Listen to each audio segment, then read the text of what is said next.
Star Citizen is about to change forever is a phrase you've probably heard about 1,000,000,001 times. And while people that use that phrase aren't necessarily disingenuous because Star Citizen is an alpha and is constantly changing, that phrase, at least if you're like me, has probably become a meme at this point. And honestly, I figured I'd contribute to that meme too, because Star Citizen is literally about to change forever.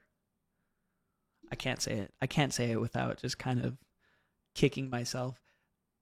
But seriously, it really is. With Alpha 3.23 literally around the corner, Star Citizen is going to have some huge changes. So I figured I'd make this video and kind of highlight some of the changes I'm really looking forward to in 3.23. Patch 3.23 is going to be absolutely ginormous with huge amounts of changes happening, but I'm only going to be highlighting the ones I'm looking forward to. So if you have some changes that you're excited about, please let me know in the comments below. Future link here. As an aside, I'm not going to be talking about server changes or meshing or anything like that because I feel like you can find a better video with better information out there somewhere else. So just to let you know, but if you are willing to talk about it, please, I would love to know more about it in the comments below. So back to the video. With that being said, if you guys are new here, please consider hitting that subscribe button. I would really appreciate it. We make videos, or at least try to make videos every week here, and that does include Star Citizen big changes. While I have your attention, please consider hitting that subscribe button. I make videos every week, or at least I try to make videos every week,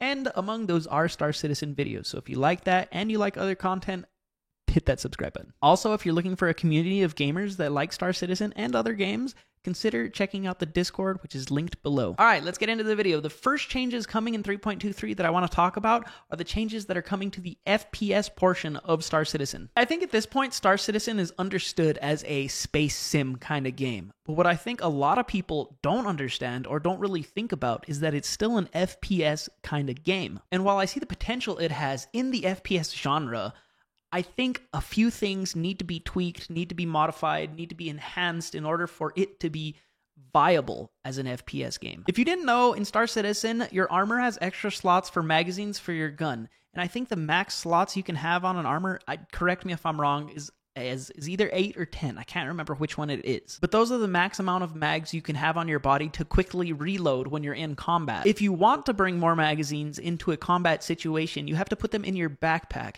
Now, if they're in your backpack, you can't reload. You'll have to go into your menu and put them individually into the slots or onto your gun. And this can take time, and it can take away from the FPS experience. With 3.23, what's going to happen is you can run out of magazines on your armor and reload from your backpack. It's just going to be at the cost of time. It's going to take longer for you to get your backpack out and put the magazine in. But you don't have to go into that menu if you don't want to. So backpack reloading solves a problem where, for example, you find yourself in a situation in a combat and you need to reload, but you don't have any spare mags on your suit, but you have in your backpack. What you can do now is pull additional magazines from your backpack at the cost of an increased reload time. It was just filling up a lot of your inventory, so we basically decided with backpack reloading that we wanted to kind of condense that gameplay and just do it more on the fly. It is a reload, but it takes a little bit longer. It's going to play a very simple animation. So the combat flow isn't broken, but you still need to think ahead because this long reload duration can be painful in the combat if you're not careful. Because we really want to incentivize players to think about when they're going into combat, what they need to think about, how much magazines they want to keep on them and how much they want in their backpack. The last thing you really want to do is pull out, open a UI and pull out magazines from here and move them across there. This allows you to keep in the combat, in the action, without having to go through inventory menus. You will be able to see how many magazines on your suit and how full they are, and a backpack icon if you have magazines on your backpack. And if you see no magazines icon but a backpack icon, then you'll understand that the next reload you're going to do is going to be a backpack reload. Honestly, that's a really cool change. It kind of gives me Escape from Tarkov vibes, where you kind of have this sense of realism that you have to get your backpack out and you have to get a goddamn magazine in your backpack. You gotta put it on your gun and then you have to go. But I really like the direction they're taking this, where you're more focused on the FPS portion and you don't have to worry about inventory management or anything like that. You can worry about that later, but right in that moment, focus on the combat and just enjoy the gameplay? So with repooling, the idea being that if you've got lots of, let's say, we take a 30 mag ballistic magazine, let's say you've got 15, 15, 15, you've got 3 half-empty magazines. The idea being is you just hit a key binding, the animation will play like a rummage, and basically those magazines will condense down into full magazines and then automatically discard the empty ones. As a result of this process, you will save your precious suit item ports, and then you will have your ammo condensed into your fuller magazine, so you're ready to unleash their full potential onto your enemies.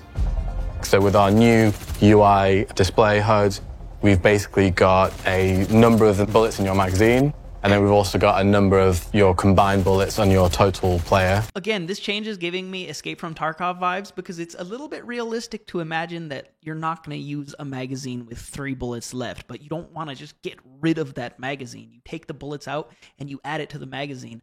I've done this before in Escape from Tarkov, so I really think this is a cool change. And oh my god, the UI for those magazines and everything on that bottom right corner, oh, it looks so good. So recoil is part of the identity of the weapon, and it will also allow players to express their skill in a certain way. We have different kinds of recoil, very subtle recoils and very wild recoils, and depending on that you can paint an image of either this is a very harsh, very, very aggressive assault rifle or a very gentle pistol, maybe even with a silencer on top of it. When I've been watching CitizenCon and we showed the new recoils, one of the biggest feedbacks was, those are laser weapons. They don't have recoil. Oh god, if I see one more forum post about like why do laser guns not, well, why don't laser guns have recoil? It drives me up the wall. I think for any respectable FPS game, recoil is super important because it adds a sense of kind of real gritty feel to the game. You can actually feel a gun or the recoil you otherwise cannot actually feel through the recoil pattern. So for them to be adding a lot of detail to the recoil is actually super encouraging. And the dev is right. It also adds a sense of skill you bring to the table. How well can you control that recoil in-game? Also, for anybody that actually complains about laser weapons having recoil because they don't have a projectile in a video game that's based 930 years in the future, come on, bro. Come on. So we have not only just scopes, we have a whole new suite of iron sights for the majority of our weapons. So what this has done is we've essentially got stuff that has raised the camera upwards and given a better target acquisition window. This is obviously with a lot of sci-fi guns. They're very chonky, they're very kind of fat, which is just how a lot of sci-fi things are. So naturally, we've managed to improve upon this by saying, hey, you've still got that fat chonkiness, but we've raised the camera up and we've managed to make the sightline cleaner for your, for example, your Kana rifle. On the scope side of things, we've basically overhauled how they work. So previously, if you were looking at anything that is, you know, an 8 times or above, it would basically have a black border around the actual scope bit itself. But now that is gone. The graphics guys did an amazing job at implementing the shaders for these, so the scopes just look way more realistic than they used to be. Nice reflections and a parallax effect. This is something different. Just a gorgeous view. I can't wait for you guys to see them. It's probably the most exciting thing for me personally in 323. If you look through the scope, you actually see the scope inside. And depending on if it's a holographic scope, a telescopic scope, or a TV screen scope, the shader will look different as well. And then we took it and brought it to basically every scope, adjusted the shader so that it looks nice on that particular scope, and added a few other functionalities to scopes as well. For example, we will have multiple zoom levels on scopes. Currently we just have 8 times zoom, but in the future for 323 we will be able to have 8 times and 16 times zoom, or 2 times and 4 times zoom. And because our new recoil is a lot more aggressive and dynamic, it means that the reticle is moving as you'd expect on screen relative to where the actual barrel is. So not only does it help with the new procedural recoil, it also helps with the believability of the optics as well. So I think the whole scope experience or ADS experience with scopes is just gonna get better from here on. This is actually going to be my favorite change coming to Star Citizen's FPS portion in 3.23. I don't know if you could tell from that little snippet of a clip that they showed when someone was scoping down sight with the black borders around. That virtually made sniping undoable, unplayable. It was so distracting to have your scope just the only thing you can see with all the black border. And again, this is one thing that an FPS game needs to have. It needs to have clean reticles, clean scopes. And honestly, those scopes with the little tint turned a little bit down and just the way they looked, oh my God, they looked gorgeous too. We already know that Star Citizen is a gorgeous game, but they keep adding things to make it more and more beautiful. The last thing that I want to talk about for the FPS portion of this video is a little small thing. They're actually making a dynamic reticle on screen. So like, you know, when you move, the reticle kind of moves with where the gun is going to be pointing. And I think that's a really fun and really realistic thing. They're doing it in a way so you have to have a helmet on. So basically in-game, in lore, the helmet is giving you a dynamic reticle. Some people might not like this. I know that recently Helldivers 2 had this, and I think it's a really fun feature because when you're pulling out your gun, it's going to be moving over here. It's not going to be ready to shoot where you want it to shoot until you have it ready. So I think that's just a cool thing, and I'm really excited to mess around with that, actually. The next big change coming to Star Citizen in 3.23 that I want to talk about is changes coming to the character creation screen of Star Citizen. This game has been playable for how long? With a character creation system, at least in my opinion, that is god-awful. The system that they have in place right now is what I believe is called the DNA system, and basically what it has you doing is combining two different faces to get different facial features. There's no facial hair. The hair selection is kind of mid. Recently, they did change the dynamic hair, and it looks pretty good. It looks flowy, it looks nice, but there's more changes coming to the DNA system in 3.23. The very, very first underpinnings of the character creator actually still exist. It's our DNA system. In the old one, you could only blend between the different faces. Also, you could only blend from one face to another at a time. So the character customizer that's coming into Star Citizen in 3.23 is broken down into 4 main sections. The first section of the character creator is the DNA system, and that's where the player actually interacts with the blending and the shape of the actual head itself. It's still the same DNA system in terms of when we apply it to the characters. The difference is how we interact with that DNA system. So we've introduced face sculpting. This is the big thing. So you can just grab these nodes on the face of the character that you have and shape it as you see fit. So the next big aspect is hair. Within the hair section, there's a whole bunch of new hairstyles, which is obviously the first and most important thing. One of the interesting things, and the teams I represent worked really, really hard on this to have some hair simulation onto it. So you can see the hair move around as you're even selecting it, and then as you add it onto the character, you can see it move around even more. But better than that, you now also have a massive library of beards and facial hair, and eyebrows as well. So you can mix and match to get exactly what you're after. So the third major aspect of the new character customizer is styling. The makeup is another completely new feature for the new character customizer. You'll be able to pick your makeup for eyes, your cheeks, and your lips.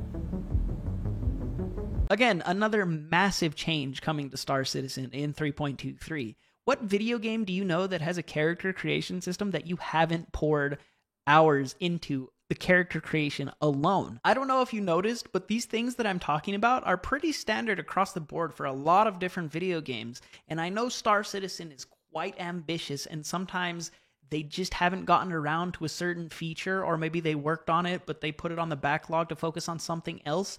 But these things, in my opinion, are going to bring Star Citizen into more of the mainstream's eye. If Star Citizen hasn't already been on your radar and you're watching this video, you should definitely put it on your radar, because nowadays it's becoming more and more playable. And I've said this before, but Star Citizen is the worst it will ever be right now. The final change coming in 3.23 that I want to talk about today is going to get a lot of my old Star Citizen heads very, very excited. That's right. I want to talk about the changes to the star map. That's right. I'm talking about this unwieldy beast right here. As many of you who play this game know, this star map is awful. It's kind of dumb to use, and sometimes it doesn't even work properly, and it's just overall clunky. I don't like it. It's not fun. It's kind of annoying. But do I have news?